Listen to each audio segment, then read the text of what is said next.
ठीक। आजकल पूरे देश में कोरोना एक महामारी के रूप में फैली हुई है और इस समय काफ़ी शहरों में पूरे देश के हर हिस्से में लगभग कोरोना फैल चुका है। और इस बार का जो कोरोना का स्ट्रेन देखा जा रहा है वो पहले बार से थोड़ा सा डिफरेंट है। इसमें जो हम अगर लक्षण पे आएँ तो लक्षण तो थोड़े से डिफरेंट लक्षण पहले से इसमें दिखाई दे रहे हैं। तो लक्षण में क्या है, जैसे बुखार का आना, खांसी का होना, साथ में बदन में दर्द होना, सर में बहुत तेज़ दर्द होना, डायरिया होना। जो इस बार देखा जा रहा है मुंह में बहुत लोगों में डायरिया पाया जा रहा है, तो डायरिया होना, रैशेज होना, शरीर में रैशेज का होना। तो ये एक लक्षण है जो 5-6 बहुत कॉमन लक्षण हैं इसमें पाए जा रहे हैं। तो आज के समय में जिसमें इतनी महामारी फैली हुई है, किसी भी व्यक्ति को अगर इनमें से कोई भी लक्षण आ रहा है, अगर बुखार हो रहा है, अगर खांसी आ रही है, अगर बदन में तेज़ दर्द हो रहा है, सर में दर्द हो रहा है, डायरिया हो रहा है, स्वाद चला जा रहा है, स्मेल चला जा रहा है, तो उस व्यक्ति को ये मान लेना चाहिए, सस्पिशन कर लेना चाहिए कि हो ना हो कोरोना मुझे हो सकता है।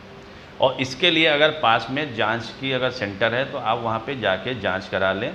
एंटीजन की जांच होती है, आरटीपीसीआर की जांच होती है। कई बार जांच की रिपोर्ट आने में 2 से 3 दिन 4 दिन लग जाते हैं, आजकल काफ़ी भीड़ है इस वजह से। तो आप जांच की रिपोर्ट का इंतज़ार न करें। जो हम लोग गलती कर रहे हैं, जो हम लोग देख रहे हैं, वो ये देख रहे हैं कि हम लोग जांच का इंतज़ार कर रहे हैं, उसमें देर हो जा रही है। अगर ऐसे जितने भी सिम्टम बताएं शुरुआत के दौर में, उसमें अगर कोई भी सिम्टम अगर आपको आता है, आप फ़ौरन अपने आप को ये सस्पिशस मान के कि हमें कोरोना है या हो सकता है, आप घर में अपने आप को रखें, बॉडी को पूरा रेस्ट दें, अपने आप को आइसोलेट कर लें। अपने आप को एक आइसोलेट करने ऐसे कमरे में जहाँ की अगर बाथरूम अलग मिल जाए तो वो बहुत बेहतर है। खिड़कियाँ हो, फ्रेश एयर आती हो जाती हो, और आप उस कमरे में रहें। किसी एक व्यक्ति को सुनिश्चित कर लिया जाए, वही व्यक्ति आपके घर में एक कमरे में या बाहर स्टूल पे खाना रख दे, वो खाना आप खाएं और अपने आप को आइसोलेट करें। अगर बड़े बुजुर्ग आपके घर में हैं तो इस बात पे बहुत ज़्यादा ध्यान देना चाहिए कि उनमें इन्फेक्शन होने का चांसेस ज़्यादा होता है। तो इससे सबसे बड़ा फ़ायदा ये होगा कि घर में और लोगों को कोरोना नहीं होगा। नहीं तो ये बहुत तेज़, इस बात का कोरोना का इन्फेक्शन रेट थोड़ा पहले वाले से ज़्यादा है। तो ये देखा जा रहा है मुंह में कि एक व्यक्ति को हो रहा है, वो व्यक्ति ये मानने को तैयार नहीं हो रहा है कि हमें कोरोना है, और जब तक वो 2-3 दिन 4 दिन बाद रिपोर्ट आ रही, जब तक मान रहा है तब तक वो कई लोगों को कोरोना फैला दे रहा है। तो ऐसा नहीं करना है हमको स्प्रेडर नहीं बनना है। हमको पहले दिन से आइसोलेट कर लेना है, कमरे में रखना है, कमरे में ही सारा काम करना है और वहीं पे खाना खाना है, लोगों से थोड़ी दूरी बना के रखना है। तो इस बात का हमें बहुत ध्यान रखना है। दूसरी चीज़ जो आ रही है कि मॉनिटरिंग बहुत इंपॉर्टेंट है इसमें, कि एक पल्स ऑक्सीमीटर बाज़ार में मिलता है, आप उसको मंगवा सकते हैं, एक थर्मामीटर मंगवा सकते हैं। 2 चीज़ का होना बहुत ज़रूरी है आपके पास। और प्रत्येक घंटे या 2 घंटे पे आप पल्स ऑक्सीमीटर से अपना ऑक्सीजन का लेवल शरीर में कितना है उसको आप नाप सकते हैं। पल्स ऑक्सीमीटर में 2 चीज़ बताता है वो, एक तो ऑक्सीजन का लेवल बताता है जिसको हम लोग अपनी भाषा में SpO2 बोलते हैं, दूसरा हार्ट रेट बताता है आपका कि हार्ट रेट कितना चल रहा है। तो उससे बराबर आप मॉनिटरिंग करते रहिए। मॉनिटरिंग इसमें बहुत इंपॉर्टेंट है। और अगर टेम्परेचर हो रहा है, बुखार आ रहा है, तो बुखार की भी मॉनिटरिंग करिए। बुखार इसमें डिफरेंट तरीके से आ रहा है, कई लोग में 99-100 पे ही रह रहा है, कई लोगों में 102-103 तक पहुंच जा रहा है, लगातार बना रहा है, कुछ लोग में उतर जा रहा है, कुछ लोग में फिर तेज़ हो रहा है, तो ऐसा हो रहा है। तो बुखार की मॉनिटरिंग करते रहें। मॉनिटरिंग इसमें करना बहुत ही ज़रूरी है। और अगर 94 से अगर कम हो रहा है, किसी का भी सेचुरेशन ऑक्सीजन लेवल 94 से कम हो रहा है, तो उस पर ज़रूर गौर करना है, ध्यान देना है। तीसरी चीज़ जो इसमें इम्पॉर्टेंट है कि प्रोन पोजिशनिंग, जो आजकल हम लोग बता रहे हैं लोगों को कि पेट के बगल लेट के आप लेटेंगे तो आपका ऑक्सीजनेशन बॉडी का बहुत अच्छा होगा, लंग्स की फंक्शनिंग अच्छी होगी और बॉडी को ज़्यादा ऑक्सीजन मिलेगा, जिससे रिकवरी अच्छी होती है।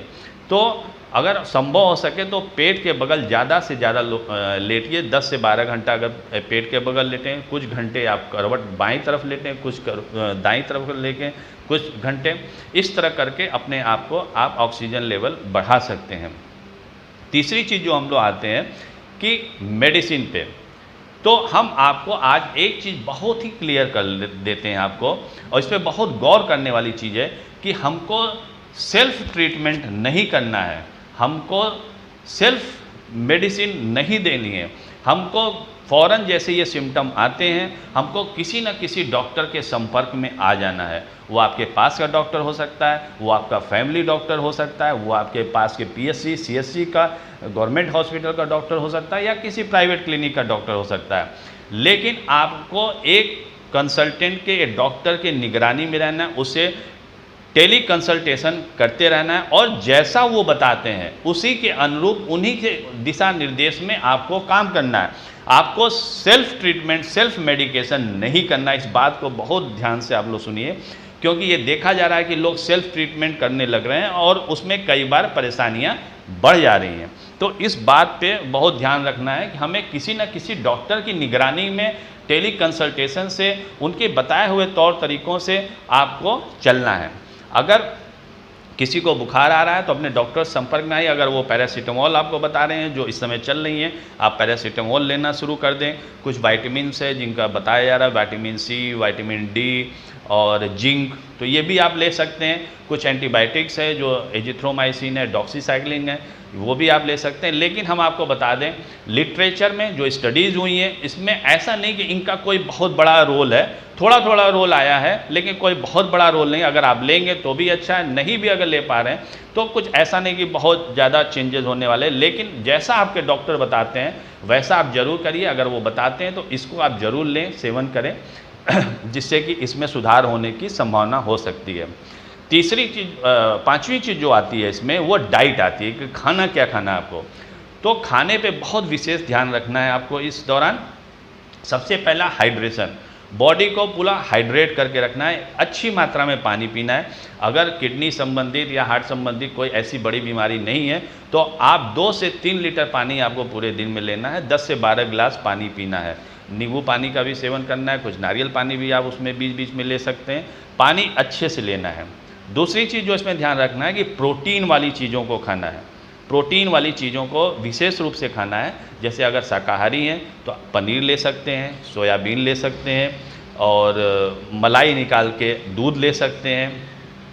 तो ये चीज़ों को आप सेवन कर सकते हैं। ताज़ी सब्जियां खानी है, ताज़े फ्रूट्स खाने, जो मौसमी फ्रूट्स हैं जो इस समय अवेलेबल हैं वो फ्रूट्स लेने हैं। तो ये खाने पे आपको बहुत ध्यान, शुगर आपको कम से कम लेना है, चीनी वाली चीज़ों को कम से कम खाना है या नहीं खाना है। तो ये सारी चीज़ों को बहुत अच्छे से ध्यान रखना है। जो सबसे और लास्ट में इम्पॉर्टेंट चीज़ आ रही है कि हमें कब अस्पताल जाना है, तो इस बात का भी बहुत ध्यान रखना है। कुछ लोग अस्पताल आने में बहुत देर कर दे रहे हैं, एक तो सेल्फ मेडिकेशन कर रहे हैं और अस्पताल आते आते गंभीरता उनकी बीमारी की बहुत बढ़ जा रही है। तो जब आप सेल्फ मॉनिटरिंग करते हैं और डॉक्टर के संपर्क में रहते हैं तो ये बात जानिए कि जब 94 से कम होने लगता है सैचुरेशन, तो ये एक खतरे की घंटी है, ये एक येलो जोन है जिसमें आपको एकदम सतर्क हो जाना है। पास के किसी अस्पताल के संपर्क में आ जाना है, अपने डॉक्टर को बताना है कि डॉक्टर साहब ये 94 से मेरा कम जा रहा है, वो भी आपको सुझाव देंगे। प्रोन पोजिशनिंग आपकी बढ़ा देनी है, उल्टा लेटना बढ़ा देना है, और जैसे ही 94 से और कम होने लगता है और 92 तक पहुंचता है, आपको फ़ौरन अस्पताल की तरफ रश करना है और फ़ौरन अस्पताल के संपर्क में आके जाना है। क्योंकि इसके बाद अगर आप देर करते हैं तो ये बीमारी उसके बाद बहुत तेज़ी से बढ़ती है और कई बार जानलेवा साबित हो सकती है। तो इस बात का बहुत ध्यान रखना है कि अगर जो सिम्टम्स आपको आ रहे थे उस सिम्टम्स में थोड़ा बदलाव ज़्यादा हो गया, अगर खांसी आ रही है बहुत तेज़ खांसी होने लगी, बुखार आ रहा है बहुत तेज़ बुखार होने लगा, बुखार उतर नहीं रहा है, डायरिया हो रही है बहुत ज़्यादा डायरिया हो गई, शरीर शिथिल पड़ गई, बीपी कम होने लगा, या जो बदन में दर्द है या रैसेज है बहुत सीवियर होने लगा, सैचुरेशन आपका 94 से नीचे जाने लगा, 92 तक पहुंच गया, तो ये सारे खतरे की घंटी है। इसको बिल्कुल नज़रअंदाज नहीं करना है। जिस डॉक्टर के ट्रीटमेंट में उनको फ़ौरन बताना है और उनसे सलाह लेनी है और तुरंत अस्पताल की तरफ आपको रुख करना है और अस्पताल की तरफ जाना है। अगर आप इतना करते हैं, और जो अंत में जो सबसे इम्पॉर्टेंट चीज़ ये भी है कि आपको पॉजिटिव सोच, सकारात्मक सोच के साथ रहना है कि इस बीमारी में 95% से ज़्यादा लोग ठीक हो जा रहे हैं, हम भी ठीक हो जाएंगे। उसी हिसाब से पूरा शरीर में आपके सिक्रीशंस होंगे, उसी के अनुरूप हार्मोन्स आपके डेवलप होंगे और आपकी बॉडी उसी के अनुरूप उस बीमारी से लड़ेगी और आप अवश्य ठीक हो जाएंगे। ये बात अपने दिमाग में रखना है। हम देखते हैं, हम लोग देख रहे हैं, इलाज करते हैं ना, जो लोग सकारात्मक हैं, पॉजिटिव सोच के साथ रह रहे हैं, उनमें इलाज करना भी आसान हो रहा है और वो बीमारी से जल्दी ठीक हो जा रहे हैं, उनका हॉस्पिटल